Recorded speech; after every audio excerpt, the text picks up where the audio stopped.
826. Penny for your thoughts. Okay. So if you're going along with the notes I've given you, the very first question I ask is, which would you prefer to have, gold or copper? And then why?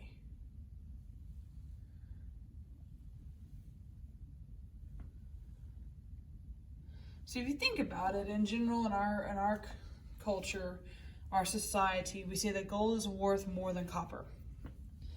And alchemists saw the same value for gold as well. And so their goal was to take any type of metal they could find and transform it into gold.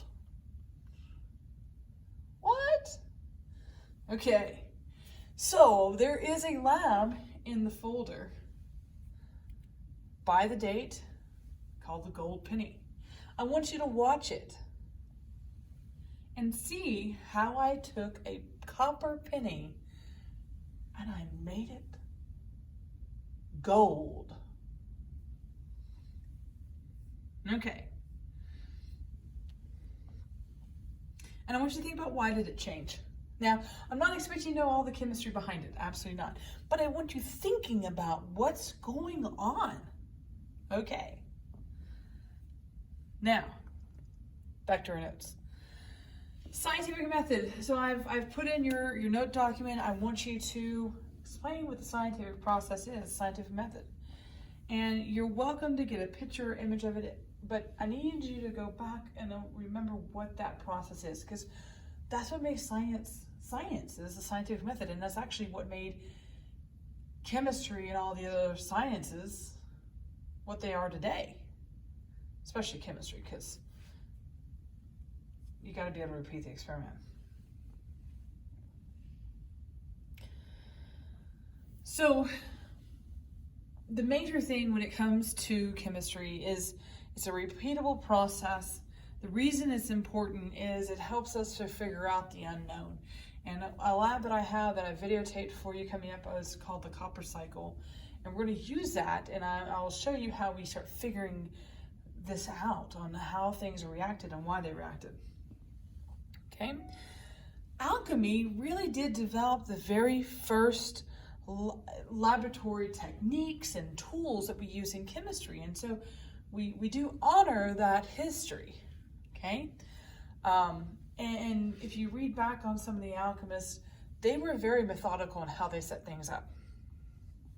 Okay? They classified substances into categories and experimented with missing, and they heated different objects and substances in order to create something new, and they would record this, and they were trying to figure it out, and we'll talk more about with fluxen theory later on.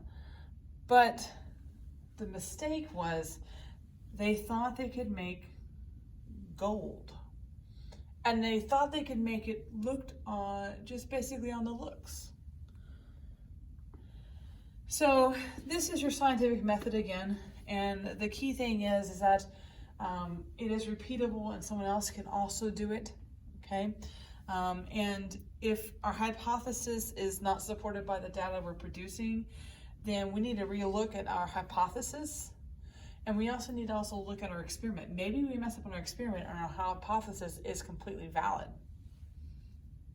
So, if we were in class, I would have asked you to obtain an object and describe it in as much detail as possible. And if you're looking at the notes, I gave you a picture of a round metal ball. That's all I'm going to say about it. And so I want you to describe with as much detail as you possibly can.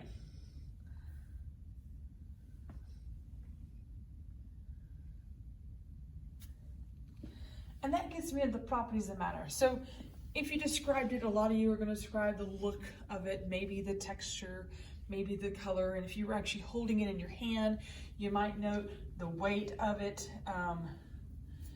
Some of y'all might have noted it was a regular object. I could also do irregular objects.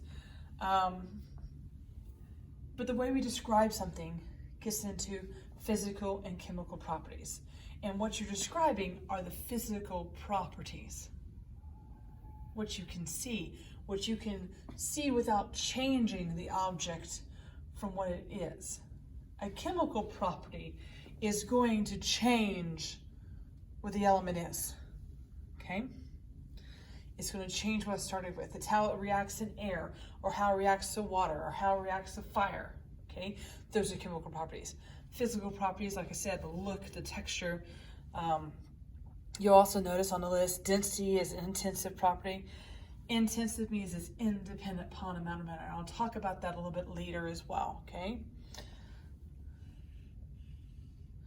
So then I want you to think about your life, and I want you to make a list of changes you've seen in your life. So I put on there like milk souring, color fading, ice melting. And I'm asking you to come up with 3 of them. And then label if it's physical or chemical. Is that a physical change? So like cutting hair, that's physical.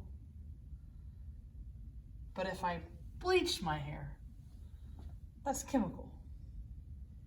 Okay?